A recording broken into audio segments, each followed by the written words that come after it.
Taurus, hello there, my beautiful friends. We're going to do your general tarot reading for mid-March 2022. Thank you so much for joining me today. You know I appreciate each and every single one of you. So let's get it going immediately. We're going to start this reading off nice and smooth with an oracle card just to test out the energy and get a little gauge of what's going on for the lovely Taurus collective out there. So let's shuffle it up one time. My guides and spirit team, talk to me about my friends. And yes, we're going to just look at this first card real quick, then we'll get into the full tarot reading itself. And at the very end, I'm going to pull you a bonus card with the Shadowland Tarot, just to see what type of shadows might be around you or what shadow work you want to lean into in this time. Always very interesting and intriguing. Only take what hits for you. You know how that goes, Taurus. But let's get this first card out here. What do we got for my friends, please? Thank you. Quick. All right, so this Hierophant type of energy is showing up for you once again. Now this is good. Obviously this isn't a tarot deck, this is an oracle deck, but I always link this card with the Hierophant. Very intriguing in a Taurus reading. Now before we fully dive into this, if you're new here, I'll be speaking about the March subscriber surprise towards the end, so you might want to check that out. Also, if you're active on Twitter, my handle's at kyleofcupsoracle, so please feel free to shoot me a tweet. But into the reading we go. You see this individual here. Yes, since there is that Hierophant link in the Taurus reading, it could speak about you and all of your positive attributes and aspects. Seeing what it is that makes you valuable, working to your strengths, standing in your power. So this could be about you staying strong, standing strong, firm. But aside from that, this is a card to me that represents spirituality and the unseen. You see this individual, they have their eyes blindfolded, so they're not looking at the material world. There's various different emblems of spirituality here. So whether you have a keen interest in spirituality and the unseen, you might be analyzing certain things like that. The unseen and mysteries is what really is taking up a portion of this energy as well, aside from what I was already mentioning. So this is a potent way to start this reading off, Taurus. Let's get into tarot. We'll see if it links in, and we're going to start you with 3 cards in the upright, then we'll intuitively clarify, as always. So let's get a good shuffle in here for my lovely Taurus friends, please. My guides, talk to me. Now, the last couple of weeks, the readings have been a little bit dicey. Last week's reading was titled A Dangerous Ending. The week before that was an emotional warning, which is extremely odd because the 2 weeks before that, the readings were super positive and super optimistic. So hopefully you haven't been going through too many rough situations, because we've been having Towers, we've been having 10 of Swords energy. So we're going to hope for an optimistic turnaround here. Let's get 3 cards in the upright. Even if it's not, we'll pull the messages true and see what's going on. Okay, so we have another card that could represent you taking up the first position. We have the King of Pentacles. Doesn't matter if you're male, female, or anything in between. That could absolutely be you or another earth sign. Let's keep it moving. Okay, so we have the 3 of Wands in position number 2. Let's get one more out here, and we'll really start piecing this together. The cards are beautiful. They're not giving any too rough of an energy. Okay, what do we got here? All right, we have the Death card, and we also have a bonus for you, Taurus. And powerful, super powerful, this spread. But we have the 5 of Swords here on the back end, and that could really link into what I've been seeing the past couple of weeks. So we're going to talk about these briefly. I'll give you some of the classical meanings and archetypes. Then we'll get the juicier intuitive messages, as always. So position number 1, like I was saying, could be another prominent earth sign in your life. This could just represent you in my simple style of reading. So when we clarify this, it'll be really interesting to see what comes out on the bottom. But aside from that, when we see this King of Pentacles, it does talk about that firm, abundant, overflowing type of energy. So I would say this is a good thing. It could also represent important older male figures or father figures, but this is somebody very firm, okay? Moving to the center, we have the 3 of Wands, which is somebody that's in a holding pattern. And I want to say this, I don't want to get too intuitive just yet, because we have that slow, steady energy in the beginning, but the Death card on the back, which is all change and transformation based to me. So it's like, ready or not, here I come type of energy. Or we'll get to it. I don't want to go too far ahead. But the 3 of Wands is somebody in a holding pattern, sitting, waiting on that ship to come in. So this could be about patience. It could represent travel and distance, anything like that. You might have the travel bug when this shows up. But that ship is always right on the horizon. So you might be very close to accomplishing something, or something that you want could be just within reach. Okay, this is some sort of creation that could be coming in. But like I said, it's somebody who is in a holding pattern of some sort. Moving to the very back end, though, the most intriguing portion of this reading thus far, we have the Death card. Now, you might be tied to a Scorpio when the Death card shows up. If you're new to tarot, don't get worried about this card. This doesn't mean physical death or anything's going to happen to you or those around you. When I see the Death card, I think of transformation. So yes, ending, beginning, and it's extra intriguing that last week's reading was dealing with a closing cycle or an ending. The Death card, rising from the ashes like a phoenix, remaking oneself. It's extremely transformative and does have undertones of karma and karmic cycles. So I want to see what this Death card could represent for sure. You might be wanting or trying to remake yourself in some kind of way. Moving to the bonus card, though, we have the Five of Swords. Okay, this could be very dicey. This could represent an individual in your life that has some narcissistic tendencies, but I tend to see this as a problematic card that could represent people bumping heads, conflict. This could be an individual in your life that is a little cold-hearted and does whatever they got to do to reach the top, okay? In its best form, this card could be someone that is just super determined to get a victory of some kind. But it is a bonus. It's not a main portion card. So there are those little conflict undertones. Let's dive deeper, though. We're going to jump in and clarify. So let's get a good shuffle in here for my lovely Taurus friends, please. My guides, talk to me. And yes, Taurus, this is where I go intuitive with the message, which means I just tell you how it feels to me. So feel free to do further research or rely on your base knowledge of tarot. Because as you know, every single reading is about the reader's interpretation, and I'm just giving you mine. Let's start in on this King of Pentacles. See what's up with that. And also, if you read cards yourself, that's why the box is here. You could just play right along. And if there's any messages you want to drop down below for your collective, be my guest. Okay, I actually encourage it, and I feel like we all learn together when that happens. So let's see what's up with this King of Pentacles.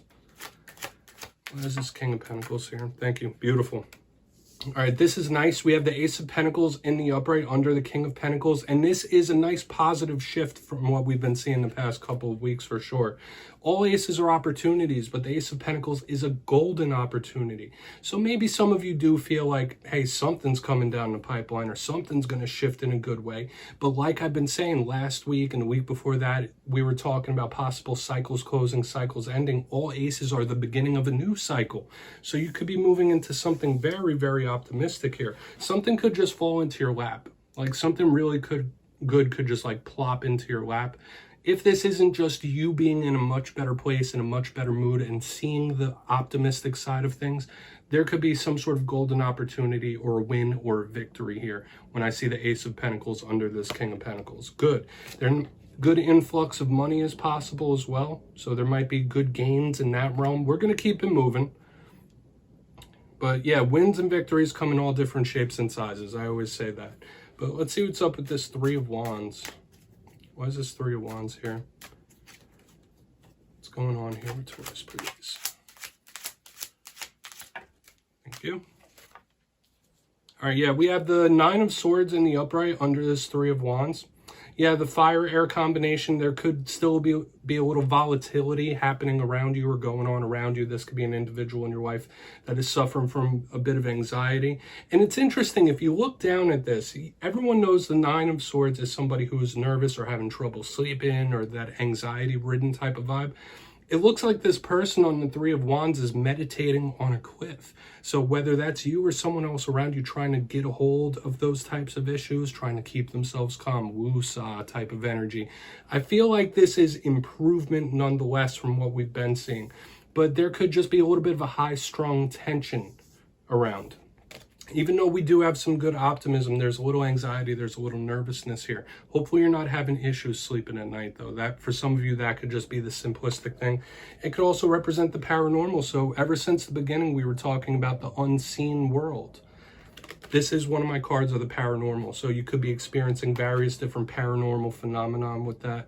We're going to keep it moving to the Death card. I feel like that's, once again, another little footnote. We're going to see what's up with Death over here. So why is it here for my Tauruses? And like I said, this Death card could be karmic, it could be change and transformation based. Interesting energies we got going here this week, my friends. Thank you. Yeah, karmic once again. So karma is bound to strike in some form or fashion. And it's interesting, we have justice in the upright. I'll just state the card before we talk about that. Two of the biggest cards of karma and karmic cycles showing up here on the back end. Now, it's an interesting way that this is laid out, because in the very beginning, we have that positivity with the King of Pentacles, the Ace of Pentacles. Then we have something that's a little dicey in the center, the nervousness, even though it's somebody trying to get a grapple.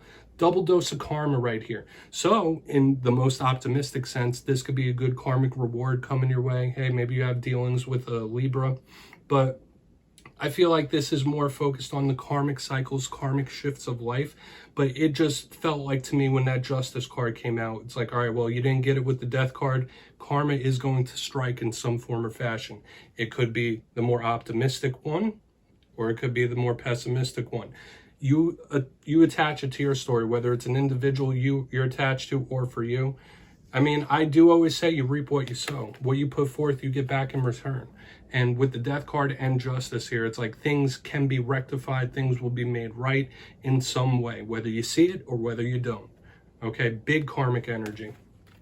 Okay, and yeah, for some of you, it could just be a big karmic cycle change in life. Okay, karma is a very complex subject to deal with that I can't really break into all the nuances here, but it's powerful. Okay, I feel like it's the underlying coding of the universe, so to speak. But let's go through and do a quick little recap.